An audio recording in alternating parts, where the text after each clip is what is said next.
My name is Michelle Jones, and I am the community engagement organizer for Soulardarity in Highland Park. Today I am your moderator for the Taking Back the Grid panel. From rooftop solar panels on apartment balconies to solar arrays where sheep still graze underneath. We're going to explore the emerging clean energy solutions driving Michigan forward and what it will take for advocates to make them real. And if you're looking at the program online, I don't know whose picture they put on there for me. But God bless her, I love her. I have been with Soulardarity now for 6 years and love the work that we do. And if you don't know who Soulardarity is, catch me before you leave so I can give you the story. But I will not take that time here.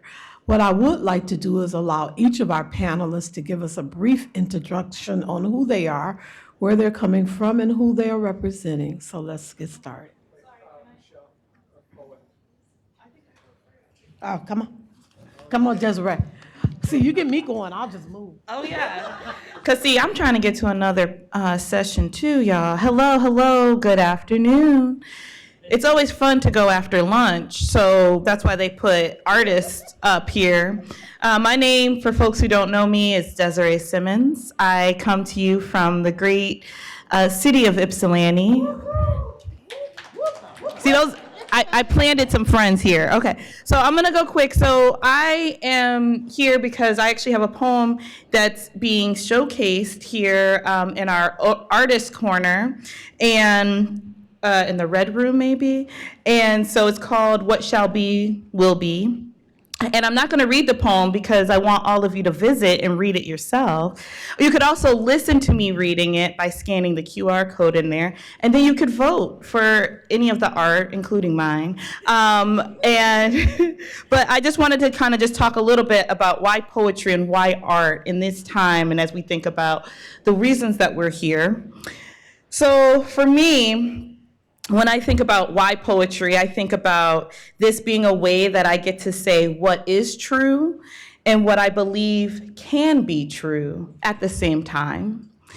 I think about it as an opportunity for me to practice the art of being present in the here and now, while also remembering the past and exploring a future where my dreams come true. One of the things that I talk about in the poem and that I always ask folks is, do you have the courage to dream with me? Do you have the courage to live your values and goals as if it were possible for them to become true? It takes courage for us to do that because sometimes that means that we are out above or ahead of the curve. I believe in the power of manifestation. Otherwise, how could I be in the room here talking about something like poetry and what I believe with others who I know also can imagine and believe it too? I think about what my heart wants. My heart ponders, is time even real? Are boundaries real? Are these conditions that we're living in even real? Am I real? That was a joke, y'all. That was a joke. Okay. So for me, what I know is true are that the same reality that ensures that we all have clean water, air, land, the same reality that makes sure that we are in right relationship with ourselves, with each other, and with all beings. The same reality that means that we can all live simply without being burdened by the injustices of racism, poverty, sexism, capitalism, and the state violence that is required in order to hold those things in place. are the same things that will get us public transit, because it does exist in other places, y'all. Okay? It will be the same things that will get us a funded education for all, because that does exist in other places. It's the same things that will get us alternatives to police, because it also does exist in other places. It's the same thing that will get us food sovereignty, because it exists. A lot of things we're told is too hard, and it actually does exist. So the reason I do poetry is to help us to remember that these things can be real and that they are real. And so for everyone who says, well, you're just a dreamer, I'm like, thank you. I am. And I like to dream while I'm awake. And so that's what my poem is about.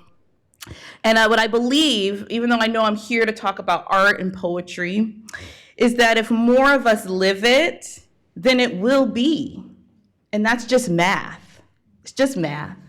So I invite all of you to join me in being it and doing it, and then we will see it in our lifetimes. Thank you.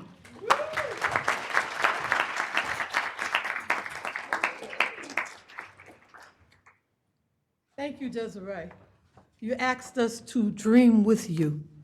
And sometimes that's hard to do when you're fighting battles. But yet and still, we have to keep dreaming because the future depends on it. And not only do we dream, but we're working to make those dreams come true for the future. So that's what we're going to talk about today in Taking Back the Grid. I'm going to allow each of our panelists to give us a brief introduction, and we'll get started. Peter Sinclair. I am a videographer specializing in energy and climate, born and raised and still live in Midland. Hello, everybody. My name is Richard Boehnke. I'm the founder of Lake State Labs, my own consultancy, and I focus on distributed assets and virtual power plants, thinking about how we can build and operate the grid of the 21st century.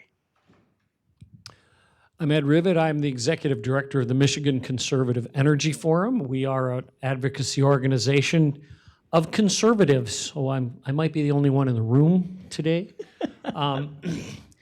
And relevant to my contribution with this panel, we also operate a program called the Land and Liberty Coalition, and it is focused exclusively on assisting the development of large-scale wind, solar, and battery projects in rural communities, which tend to be more conservative. So, my name is Charles Gould, and I'm with Michigan State University Extension. I'm based in Ottawa County, which is between Holland and Muskegon. I've been with Michigan State University for 31 years, been working with farmers nearly all my life, grew up on a dairy farm, have extensive ag background, but I work at the intersection of agriculture and solar. So I work with farmers that want to grow crops and graze livestock in solar projects. I also work with local township officials, county government officials, and legislators, and other interested individuals on this issue and how we can convert more ag land that is going to host solar projects and help that land retain agriculture. So can we start with you? Can we start with you? Sure. So I would like to ask, how do we, with you working with farmers and how we develop that towards using solar, there's been a back and forth as to whether that is going to affect the ability for farmers to succeed. How do we overcome that hurdle of people understanding that this actually works together? That is a question I've asked myself multiple times. One of the educational methods that we use in Extension is we have demonstration projects where if we're going to grow a new soybean variety or a new corn variety, we put that in the ground and we compare it with what farmers have been growing And we invite them to come and essentially kick the tires. So they can come and see the crop and see for themselves. We want to do the same thing with agrivoltaics. That's what process of, or that's what growing crops and grazing livestock is called. In Michigan, we had 330 acres of solar projects grazed last year with sheep. The farmer is sheep farmer's out of Davison, Michigan, which is south of Flint, and had very successful experience doing that. Unfortunately, the solar developer would not allow us to bring people on site. So we've got solar developers, we've got utilities, we still have education to do with the farmers. I'm hoping that I'm speaking to a group that can see the logic in growing crops and grazing livestock under solar, and so you can go back to your communities and be advocates for that. But there's just a lot of work, there's a lot of misinformation, and I don't want to take too much time, but you may have seen the article from Canary Publishing? Yeah, Canary Media, that talked about how in Michigan, potato growers were prohibited from growing potatoes next to solar projects or even in solar projects. And supposedly that was mandated by Frito-Lay. Well, Frito-Lay was asked point blank, is this the case? Did you tell your potato growers that they couldn't grow potatoes? And Frito-Lay said no.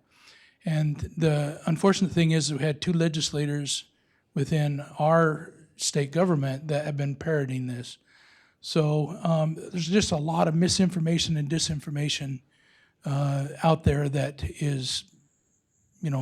needs to be addressed and is difficult to do sometimes. Thank you, Ed. Pass the mic next to you. I didn't get your name again. Ed. Ed? Ed. Ed, okay. You're Ed, okay. I thought so. So what was your name again? Charles, okay. I'm sorry, y'all. Okay. Okay, Ed,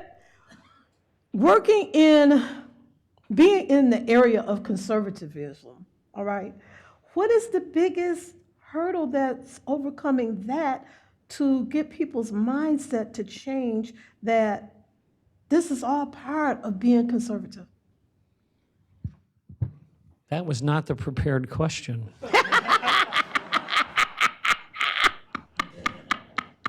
Well, we heard Francesca this morning, I think, talking about appealing to conservatives through arguments regarding national security, which we as an organization have done for our whole existence.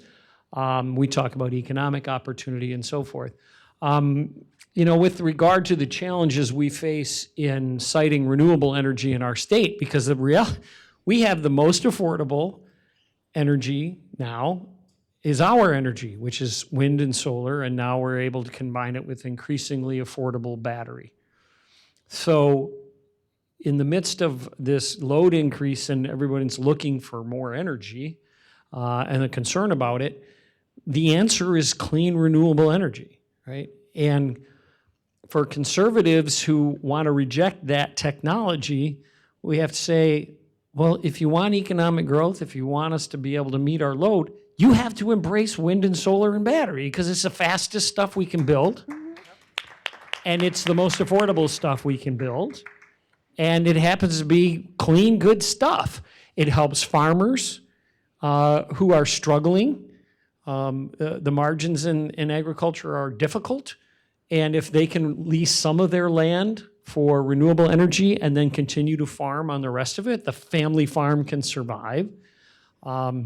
There's a whole menu of ways we can explain the positives of renewable energy development, and it just is a matter of getting past, as Charles mentioned, a lot of misinformation, a lot of old information, and unfortunately, and Wesley brought this up this morning in their panel as well, the same kind of activism and local energy, I think it was referred to, that's kind of creating roadblocks for data centers. We've been dealing with that for a decade on wind and solar, right? The same sort of Facebook social media kind of craziness has gotten all these ideas stuck in people's heads, and a lot of conservatives in rural communities are just convinced it doesn't work, it's bad, it's from China, it leaks toxins into the soil. Wind turbines cause horse miscarriages, by the way. Did you know that? We don't know.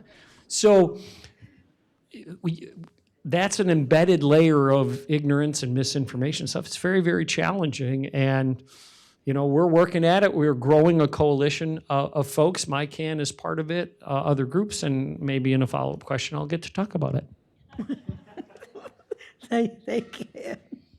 Richard, you sent me some questions, so I'm going to stick with the program. Oh, I see.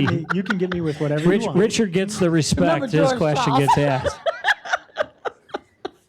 As you all can see, I like to have fun. Oh, and by the way, we do. If you've got cards, you've got notepads on your table, ink pen. If you got a question, Jeff over here is our runner. Raise your hand, and he will come and get it. Just don't make him run. All right. So, Richard, why are distributed assets like solar, batteries, energy efficiency critical today? Thank you. And also appreciate being on the list. That's helpful. But first, I do want to say, like in talking with Ed now several times over the past year, on energy matters, we align almost universally. Mm-hmm. One of the first misalignments actually came now. The cheapest electron is the one you don't use, as opposed to the ones you produce. But, you know. I sit corrected. But let's take a step back and look at where we are to think about why these distributed assets are important. We have a system that was never planned. It grew. Mm-hmm.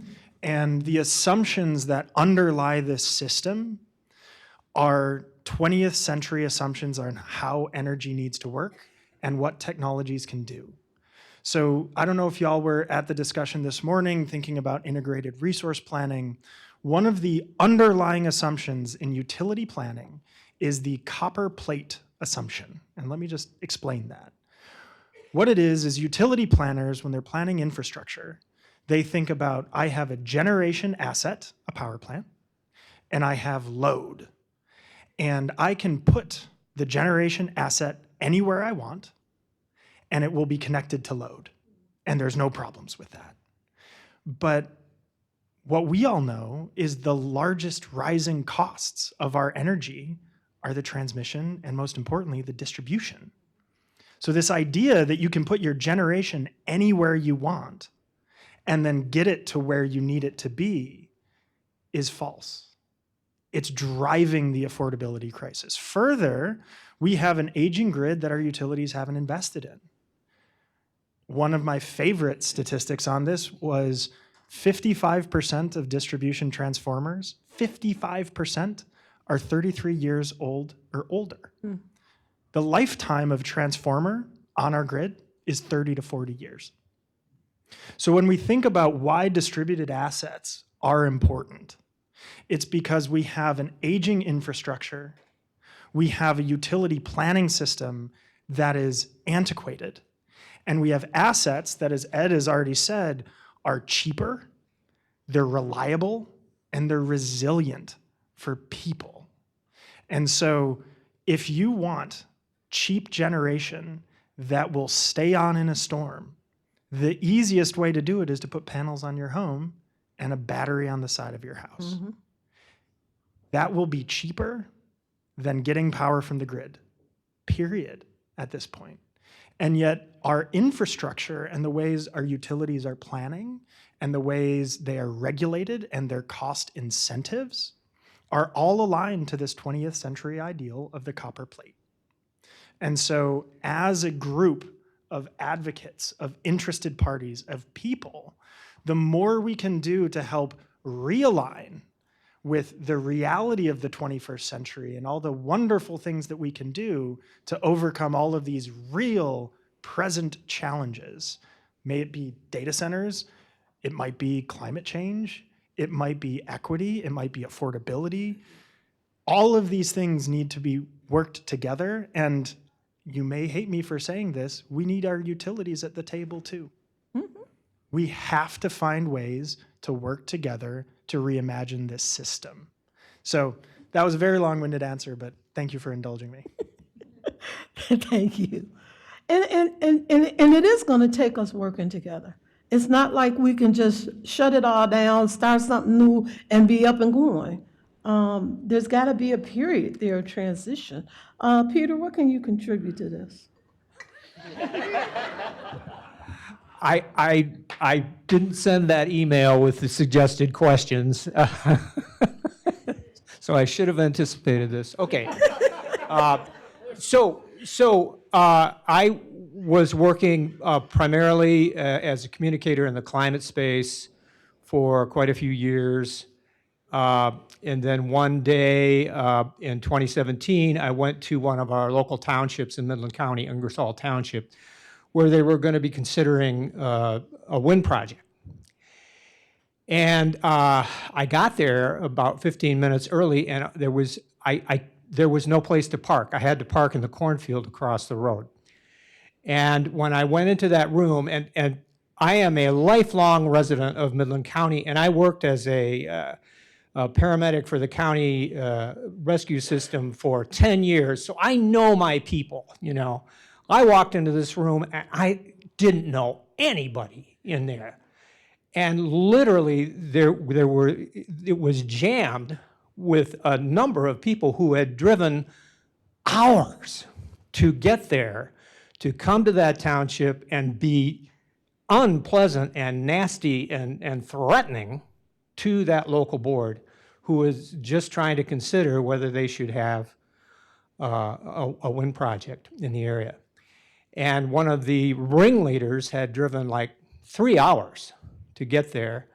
And at that point, I realized, holy crap, this is professional. We need to get active, and I need to get active in this space.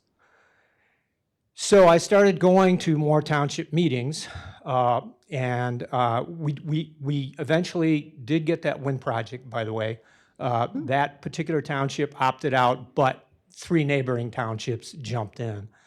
And as I went to more and more meetings, I was finding the same patterns of disinformation, the same tactics of harassment, abuse, and threats. And what struck me like a bolt of lightning was that 10 years earlier, I had started interviewing climate scientists who told me about being harassed, abused, and threatened in exactly the same way that local officials and farmers were now being threatened. And it turns out that there is a vast nationwide, global actually, network of organizations that are all operating on the same template to block clean energy. And we're dealing with that here locally. And so I have been making alliances with local officials and farmers across the state and across the Midwest, most of whom think differently than I do on a vast majority of issues. But insofar as getting that wind turbine on their farm or that solar field on their farm, we are aligned and they know I'm there to help. And in the course of that, I ran into Ed Rivet. Ed and I have been collaborating closely now for 7 or 8 years, and as long as we don't talk about capital gains tax or Spartan football, we get along great, just great, you know. And so, you know, we need more dialogue, just like Richard was mentioning here. And insofar as the utilities, I have to tell you, we like to use the utilities as punching bags, but I have been out in the field with people, particularly from DTE, who have been nothing short of heroic in going again and again and again and again into, wouldn't you agree? You don't want to go to these meetings. You do not want to go to these meetings. And You they have to go to the meetings. You have to go to the meeting. And That's going to be my answer to the next question. Yeah. No matter what the question is. yeah, you got to go to the meetings. You know, Woody Allen said the world is run by the people that show up. So, and he was right. So you know, we owe these people a lot. And they are out there busy right now getting a whole lot of clean energy sited. And I will just say, we had this siting legislation, siting reform that Governor Whitmer pushed through a couple years ago. We all had, you know, trepidations and doubts about it, but I think I can tell you now, it's starting to work. And Michigan is now leading, is the #1 state in this mid-continent interconnection grid for the amount of solar that we have in the queue. So it's happening, okay? But we need your all help, and we'll talk about that some more. So thank you. Thank you. I was just going to say, maybe you and Ed need to get together and talk. Well, let's see, y'all been talking. You know, I as much, yes, we do use DTE as a punching bag because most of us have had such awful experiences. I could tell you some stories, okay? But about a year and a half ago, they were doing some work at my daughter's home in the front yard. And you know, I kind of looked at the guys and went on about my business. And I went down to a little small cafe that we had, and they were in there having lunch. And so I got what I went to get, and I was getting ready to go out the door. I said, "Hey, guys." They said, "Hey." I said, "You remember me?" They said, "Yeah, we was up at the house." I said, "Yeah." I said, "Can I tell you something?" They said, "Yeah." I said, "I hate your boss." They said, "We do too." You know, they said, "We don't get a discount on our bill." You know? So it's not the workers that we're angry at. It's the billionaires that could care less about the average person. It's the ones that's getting over. It's the monopoly. And we've got to find a way to work through that. I don't know what that looks like. But we got to find a way to work through that. And you led me into something. One of our panelists is not here today. Crystal is not here. But Crystal wanted to make sure we talked about community-owned solar. Not community solar, community-owned solar. And there is a difference. So right now, a lot of times you are hearing the terminology community solar thrown at you, and it sounds real good. Okay, we're going to put solar in the community. All right, let's go. The problem is the people in that community are not benefiting. That power is going to municipal buildings. That power is going outside of the community. And the community's bill is not going down. They may offer them some weatherization stipend, okay? Yeah, we'll come and put some new windows up and some doors at your house. But that might reduce it a little bit. But with the rate hikes, it doesn't reduce it enough. Looking at, and I'm gonna get back to the panel, looking at the rate hikes, you know, you're talking about increasing my bill a total of 13%. I didn't get a 10% raise this year. So where do you expect me to get that 13% from? Because right now, I'm just barely making it, okay? And so these are the things that we think about when we talk about community-owned solar. Where the power goes into the community, it benefits the community.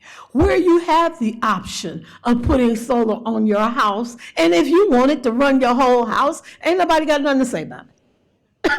Okay?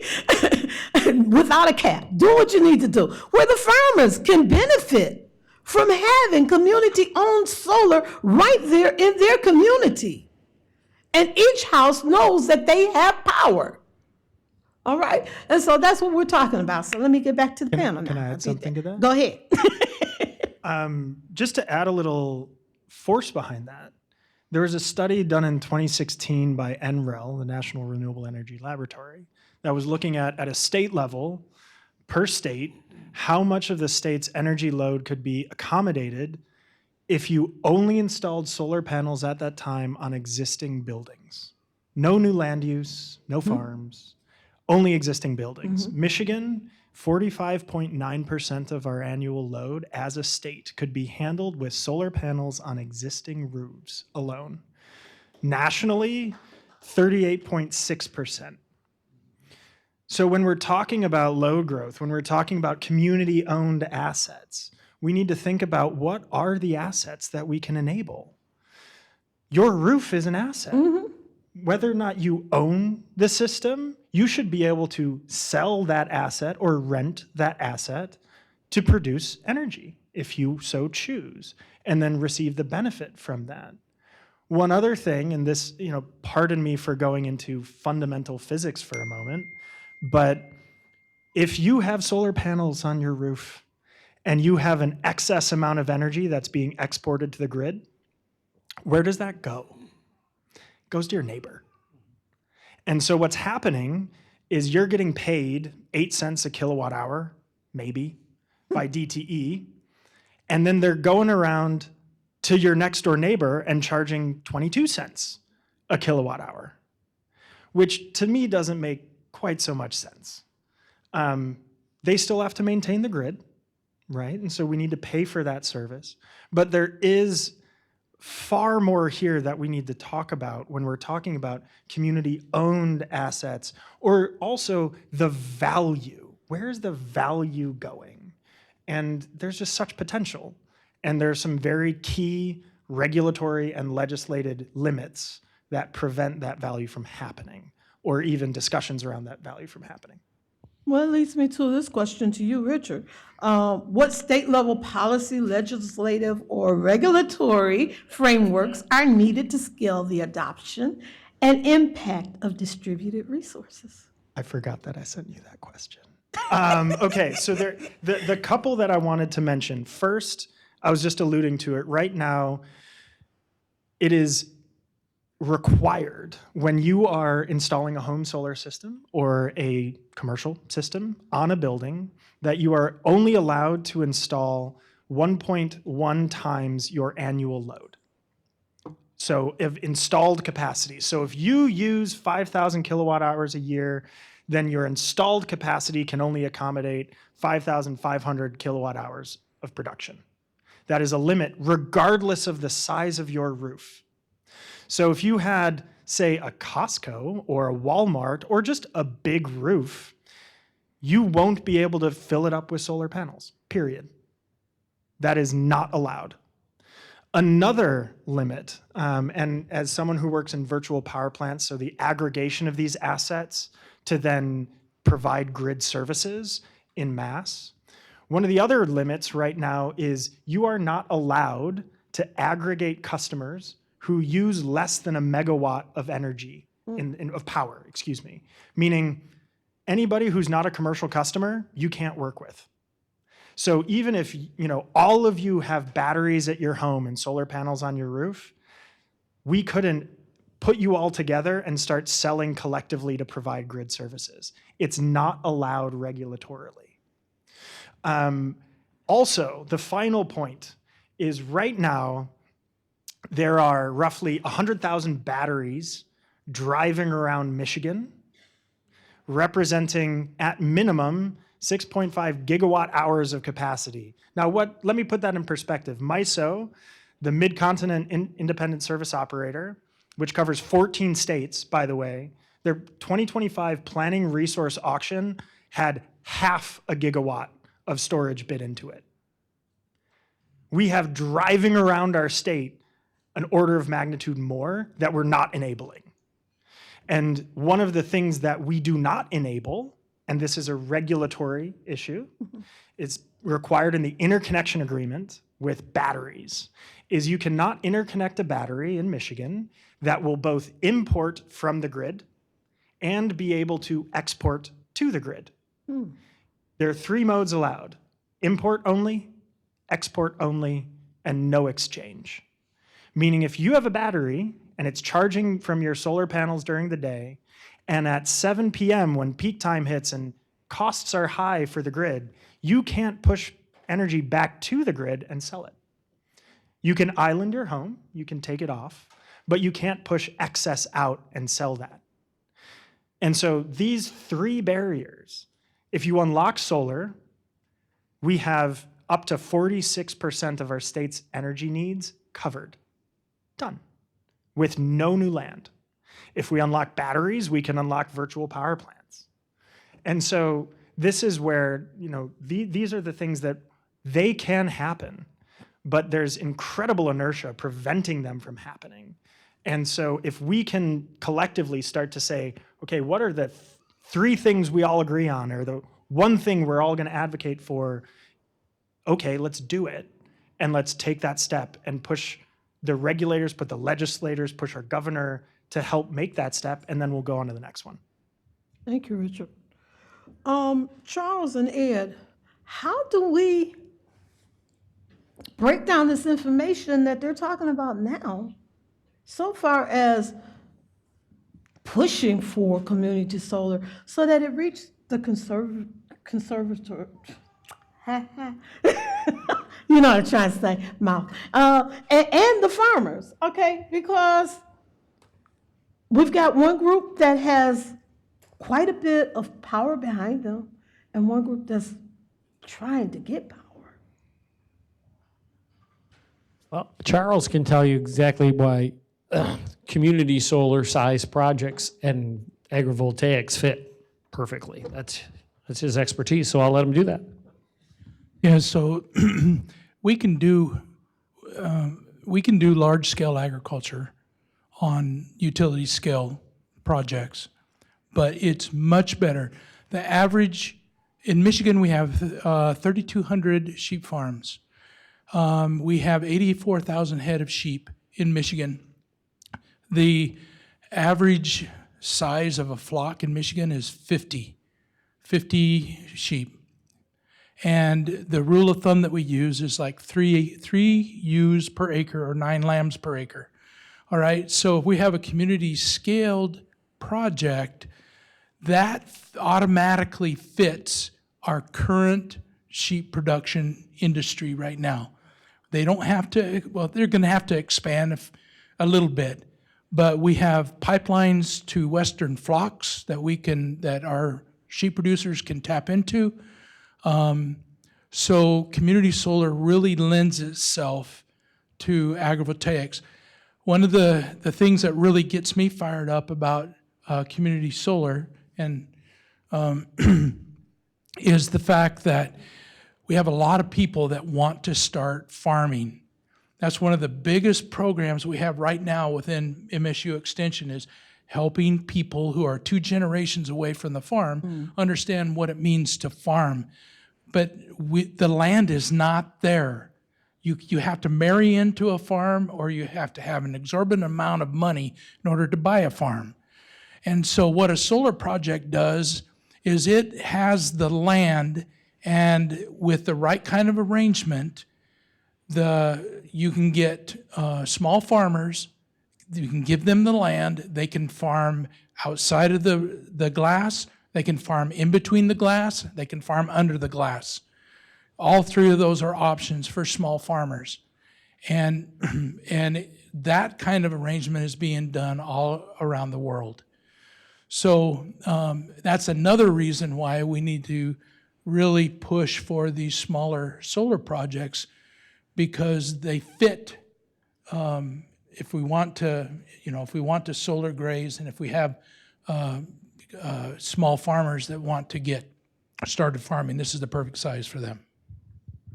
Yeah, and to kind of marry Richard's points and Charles's together in terms of these size projects, when we do the large scale, which Peter and I spend a lot of our work on, 150 megawatt solar farm or something, it's 1,000, plus acres, huge installment. But these kind of projects, which by the way, then requires the transmission capability, the interconnection. So sometimes you have to spend big bucks to upgrade the substation that large that scale project is feeding into. Whereas the smaller scale projects can tie into the distribution system. And then if on that same area, we can also put the battery storage.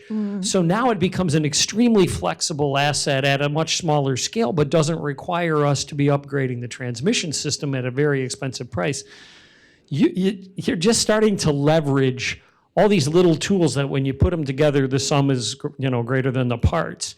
And the idea is, and I know I've got some, my groundwork friends are here and others who you understand the idea, and even within the city of Detroit, the farm to table, the small scale agriculture, right? The idea that someone can get back into the farming business after the family farm has been pieced off or sold to a corporate interest or whatever. And now they can come back and they can do that niche kind of farming because they can couple it with an asset that allows them, to deal with the economics, because farming margins are hard, and they're very hard for the large-scale farmers. So the idea that, this thing is titled, the grid we want to take back. Well, the grid we want to take back is actually we're inventing a new grid that never was. But we want to take it back with this vision. We'll go back to the poet who likes math. I don't know what happened with Desiraé. She slipped somewhere. She slipped a math problem into poetry. That's just not very unconventional. But the grid we want to take back is a grid that hasn't existed.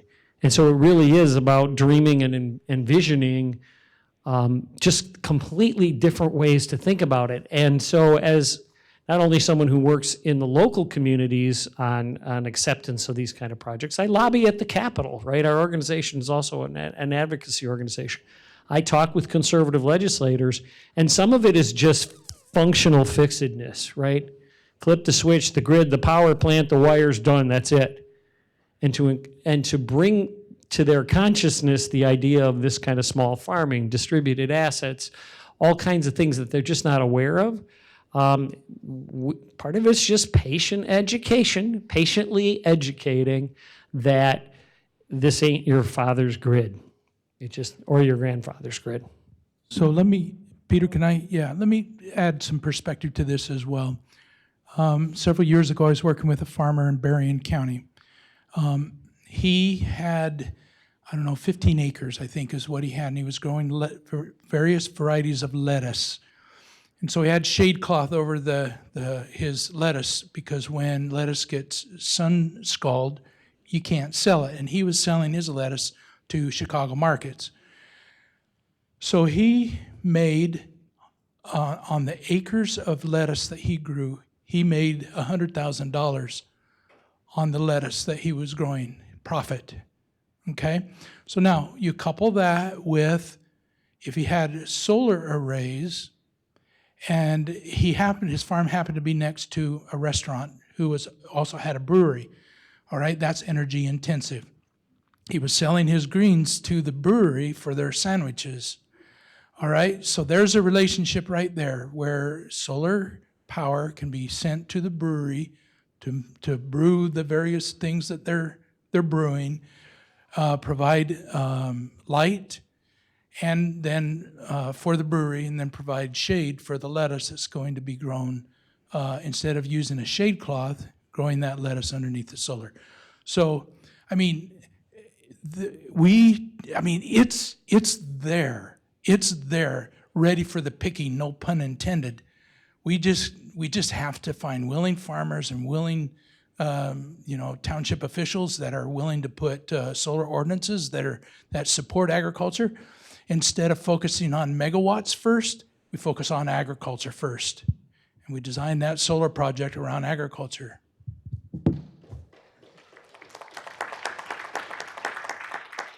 Yeah, I want to build on all of that because we're really getting into some good stuff here. So a question that we often hear is people say, well, why do you put solar panels on farmland? Why don't we put them on our roofs? Well, Richard just told us why, because we don't have the regulatory infrastructure to make that happen, to make that pay for the Walmarts and the Costcos and, you and me and everybody else. So that's something that we need to ask our legislators about. In any case, we're talking about a few percent of farmland, even with a very ambitious build out of solar. And I think we've made the point that farmers are in desperate need of income diversification. If we're going to save, people talk about saving the farmland. Folks, we got to save the farmers, because the farmers are the ones that are stewarding that farmland. Now, in our energy legislation, there is a requirement that solar fields be planted with native plants and pollinators. And we have some research that has some bearing on that. People tend to look at that land underneath a solar field and they say, what a shame, what a shame, it's just going to waste. Which is sort of an anthropocentric bias that we have. We say that natural system that is just sitting there doing what it does, it's going to waste, you know. But I carry around this research result from Argonne National Lab. They looked at 2 solar fields on farmland in southern Minnesota. They followed them for 4 years. And these are fields that were planted in native plants and pollinators. And I'll just read to you from their press release. This was their result. By the end of the field campaign, the team observed increases for all habitat and biodiversity metrics. There was an increase in native plant species diversity and flower abundance. In addition, the team observed increases in the abundance and diversity of native insect pollinators and agriculturally beneficial insects, which included honeybees, native bees, wasps, hornets, hoverflies, other flies, moths, butterflies, and beetles. Flowers and flowering plant species increased as well. Total insect abundance tripled, while native bees showed a 20-fold increase in numbers. The most numerous insect groups observed were beetles, flies, and moths. In added benefit, the researchers found that pollinators from the solar sites also visited soybean flowers in adjacent crop fields, providing additional pollination services and increasing yields. So there are other examples of this as well. I talked to Dr. David Mula at the University of Minnesota, who is experimenting with, in places where there are solar panels, they're looking at the aquifers underneath, because we have a crisis in aquifers in the Midwest being polluted with phosphates and agricultural chemicals. And in areas where there are expanses of solar panels, those aquifers are getting the chance to recover and cleanse themselves. We also, I have, just this week, I posted on my blog, this is not cool, THINC.blog, an article, fascinating piece about the San Joaquin kit fox, which is an endangered species in California, that discovered that it could get through the fence in some extensive solar fields there and burrow without interference from humans. And so that species is finding a niche where it can recover, and there's plenty of like small critters and stuff for it to feed on there. And so that is a whole another area of research, is looking at how we can create these environments that allow for all kinds of really great things to happen at the bottom of the food chain, which is being decimated and is responsible for a whole lot of the species crash that we see ongoing around us, which is another crisis. So anyway, I just want to open people's minds up to when we're talking about reinventing the grid here, we're talking about reinventing the way that we interface with nature and acting as human beings more like natural systems do, taking in sunlight and sort of interacting all as a piece and with the other species that we coexist with. And hopefully that's a vision of the future that we can expand on as we go forward. And just to add to to a few of these aspects, I just want to drive home that when we're talking about solar and agriculture, just reflecting what Charles was saying, is we're not talking about a solar farm that's just taking up agricultural land. It's, you can co-locate, right? You're doing these things together. This is a system that is now working together. And the way we build this system that we want, that we need, that we have to find some way to do, is to start thinking at a system level. So when we look at natural systems, which granted we are a part of, right? Mm-hmm. We're not somehow beside or outside of nature. There's no waste, right? When something is expelled from one organism, it's taken up by another organism. And so we can think about that as we plan this energy, water, and food nexus. There's utter overlaps. And I know that I'm taking us in a little bit of a different direction to add on top of this, but this encompasses also data centers, which I know is on everybody's mind. They produce an immense amount of heat. Well, if we started using that heat productively as opposed to just putting it into the environment, right, we could heat homes with these systems. We could use that heat to do something of value while also accomplishing some of these computing needs that we seem to have, which I don't understand why we need them, but apparently we do. But we need to think at this system level perspective.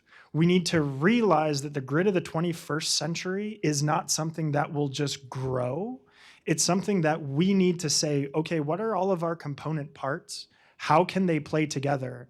And then we start creating ways for that to happen, right? So just wanting to add my 2 cents there is like, we have all these capabilities, but if we don't allow them to play together and we don't start working together with co-location of benefits, with co-location of different sorts of loads, we're not going to get there. We have to bring it all together. Yeah. Won't happen by accident, in other words. What? And I said it won't happen by accident. No. So I think Michelle's got some like cards or something. We just kind of took over, but we took the liberty of doing that because she just didn't follow script anyway, so why should we? You know, this is such a dynamic subject that you really just can't go down, because it's emotional to all of us. All of us feel this. We play a part in this. We're living this. And so you have to give space for it to kind of move around a little bit. Now, let me make an admission. Until last year, I was ignorant of putting solar on the farms. Okay? I was like, oh no, they're going to take up the farm? I was going at it, okay? I've heard that one before. We've heard that one before. Until I started doing some reading and realized it was already happening and that it was successful and that it wasn't taking away from farmers being able to live their life. It was making it a little bit better, actually. And so I was like, oh, okay, calm down, Michelle. It's not. No, stop, you know. So, yeah. And so here's one question I wanted to ask that was submitted by Crystal. If community solar projects started connecting in Michigan next year, who would have the power to shape the rules and whose voices would need to be included? Well, I mean, we've had legislation. We've been, and there are several of my advocacy friends in the room I'm seeing. You know, we've been working on it for a decade, you know, of releasing from regulatory capture or political control of the utilities the idea of community solar. And it could take all the forms we've talked about. You know, there is the opportunity for it to be a locally community-owned asset, but it can also be just the opportunity to invest in solar because I live in a condo or I live someplace. But it's just legislation. And we've been trying, and it feels like we're just ramming our head up against a brick wall, session after session. We introduce the bill, the utilities kill it, wash, rinse, repeat. And it's very, very frustrating. And Richard was pointing out a number of things, just saying the same as the cap on the amount of rooftop solar we could put on and feed it into the grid and allow people to receive credit for it. That's capped, artificially capped by utility-driven policy. So if we can unleash those things through legislation, the commission has to implement it, but the commission just implements whatever the policies that the legislature makes.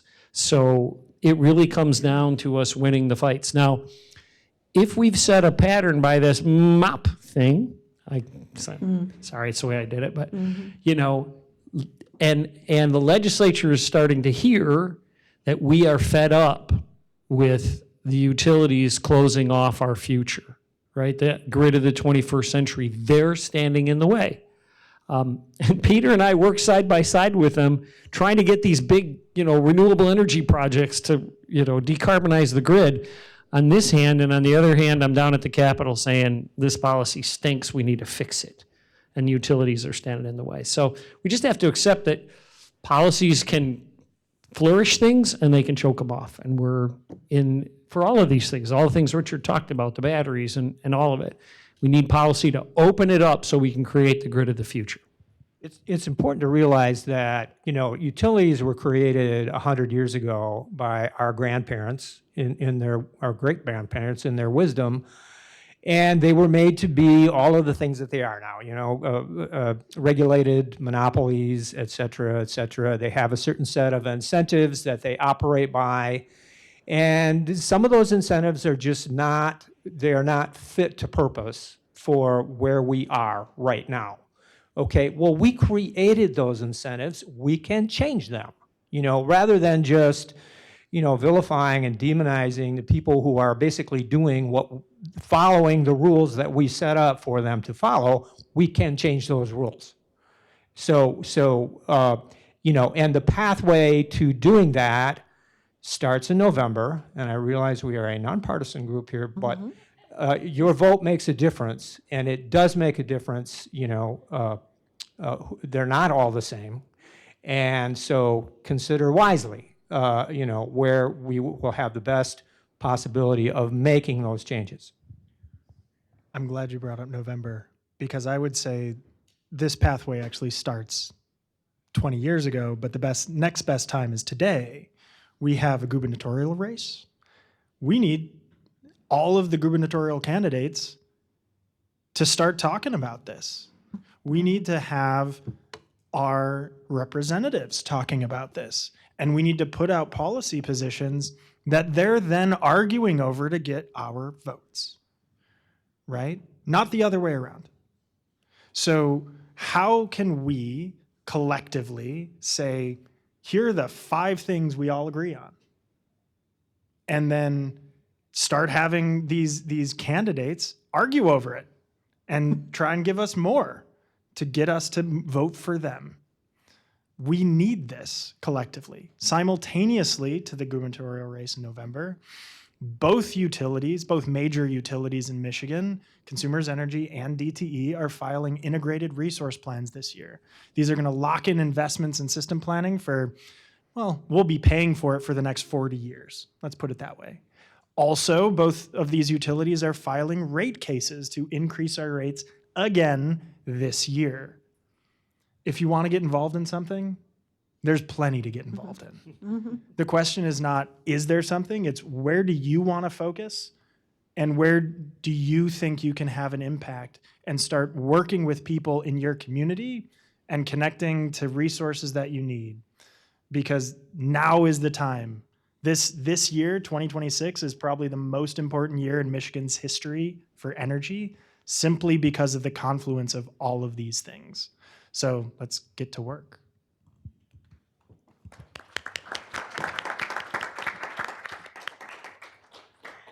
In relation to those discussions right there, how do we overcome the barriers between conservative and progressive ideas? How do we come up with a dialogue whereby we all sit at the same table, even though we may disagree on some things, and have those 5 things to say to them, this is what we need?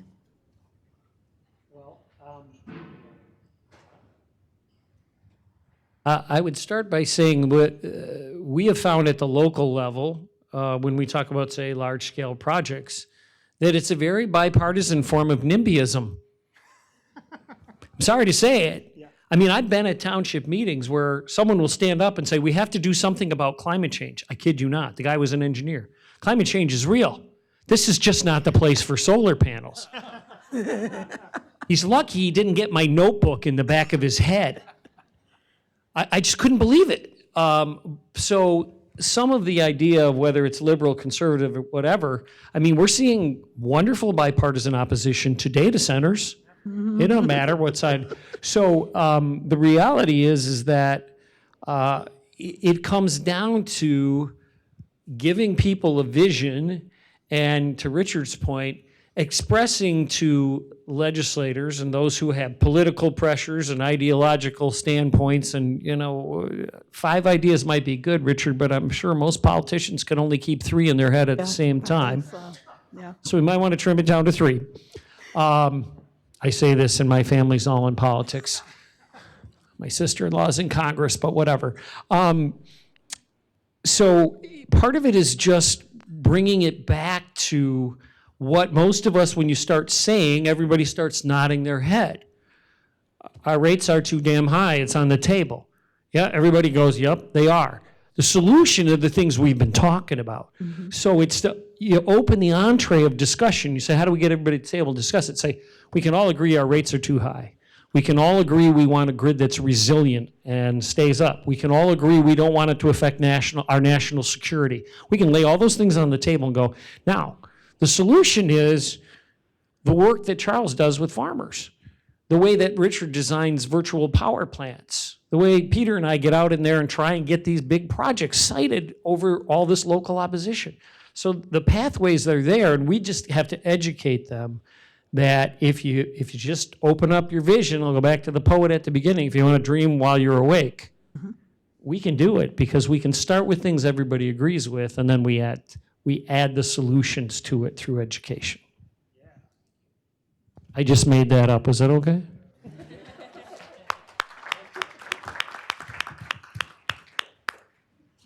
As we begin to wind down, my question to each of you on the panel is this: what would each of you personally want this group to take away from here today? We're all here, we're agreeing on things, people's heads are nodding, folks are clapping, but when we leave, what will we leave with from each of you?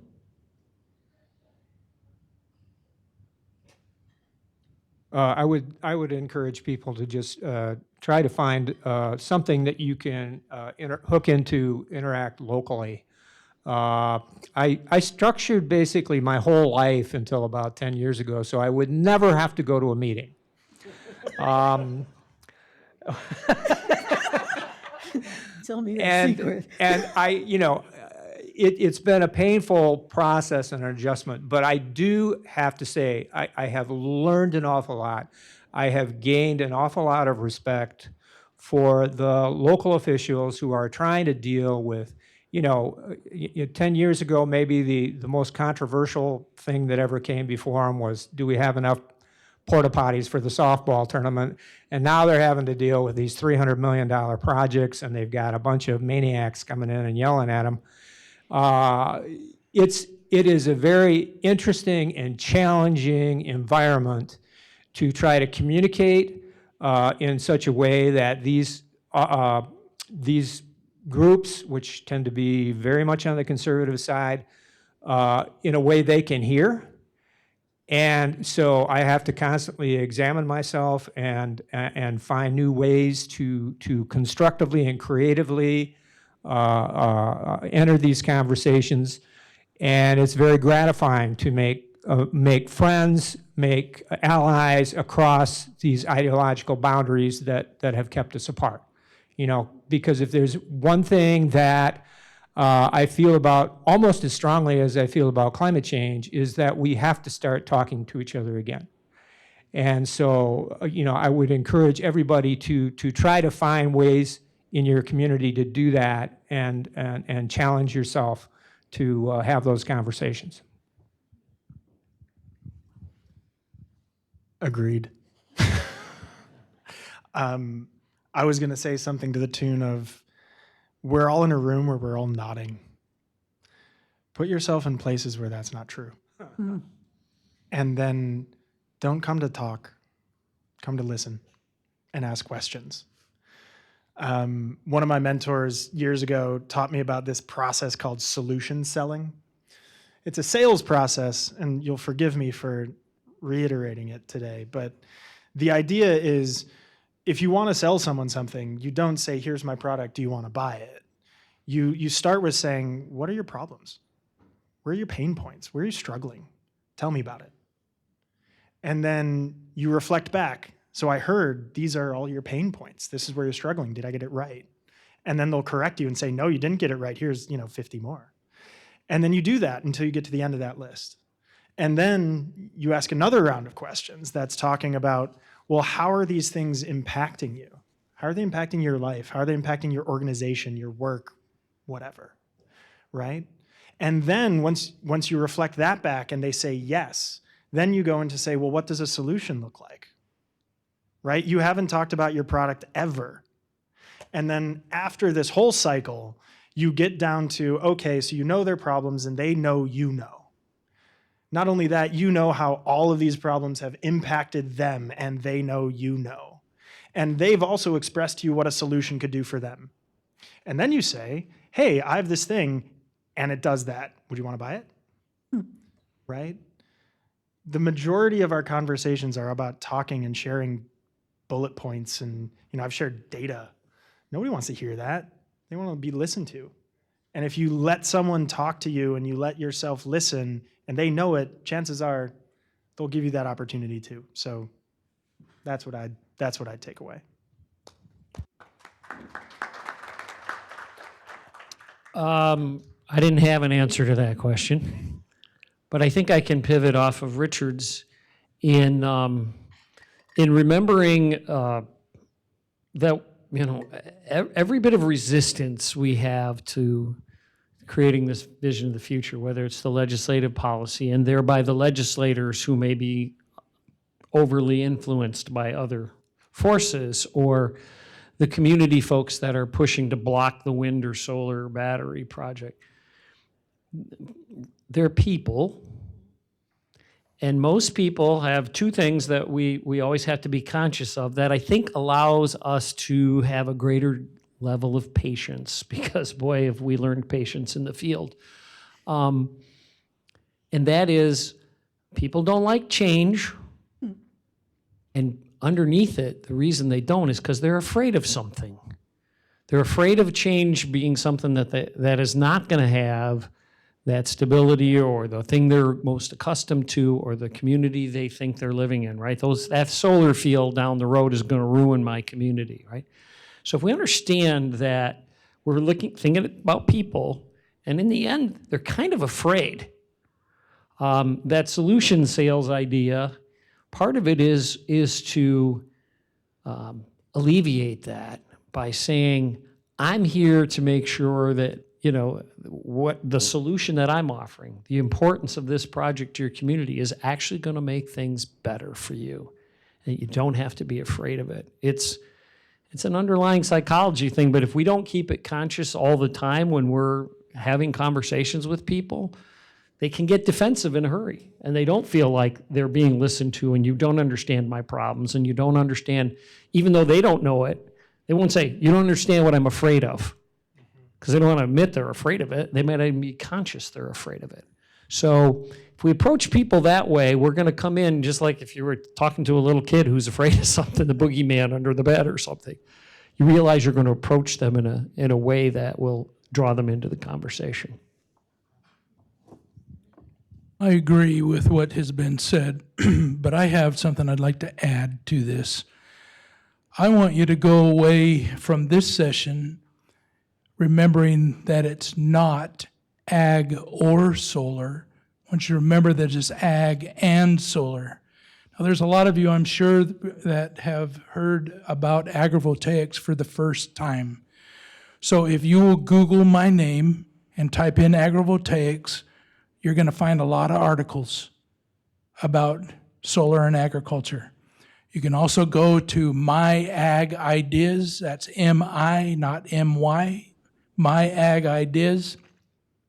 I brought in a sheep producer who grazed sheep this last year. He talks about his experience. It's a video.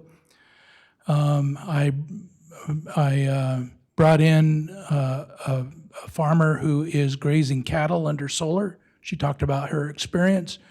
I brought in a researcher from Iowa State, and he talked about growing vegetables commercially on Iowa State University.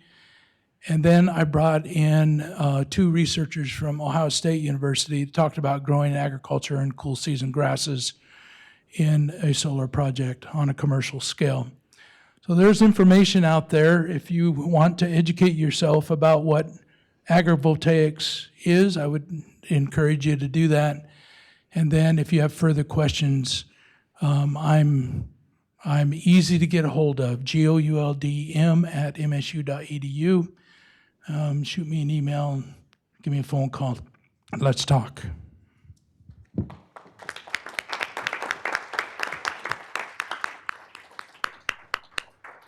I tried to combine as many of these questions that came up as possible and make them easy to get to the panelists, but they're here for you. They're here for us. The important thing we can do when we come to MyCan is network with each other and support each other. And so I hope today that you understand more about taking back the grid. We gotta take back the grid, okay? Because we want the future to be bright. Let's work together. Let's find those 3 to 5 points where we can agree, and let's dig them out and make them come out into the open so that other people can get on board. Any other questions? Any hands? I have one over there. Could you stand?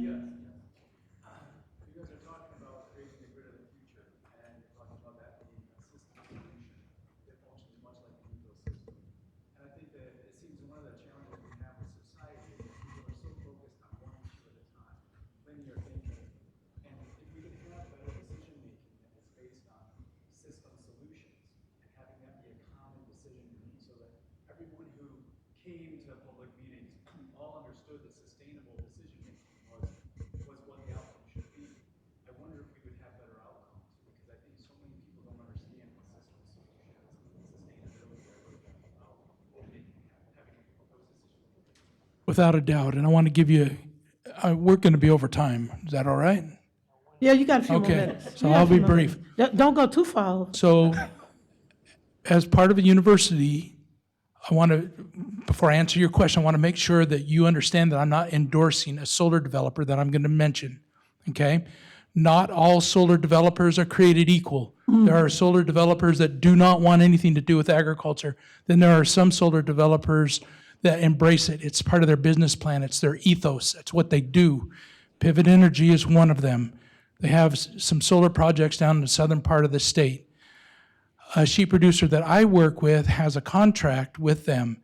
They are designing their solar project with agricultural first, okay? It gets to this sustainability question that you posed, because the solar system is being designed around the grazing system that's necessary to produce lamb that's ready for market.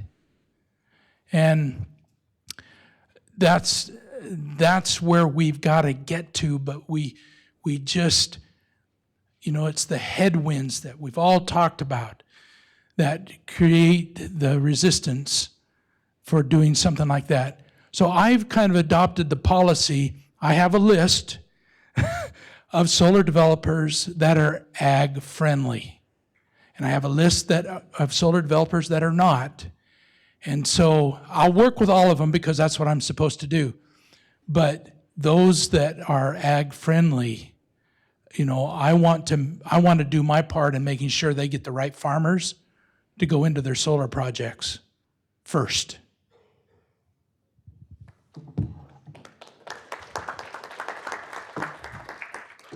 I say thank you to each of our panelists, and thank you to each of you that have attended today. And hopefully, we continue to work together in the future.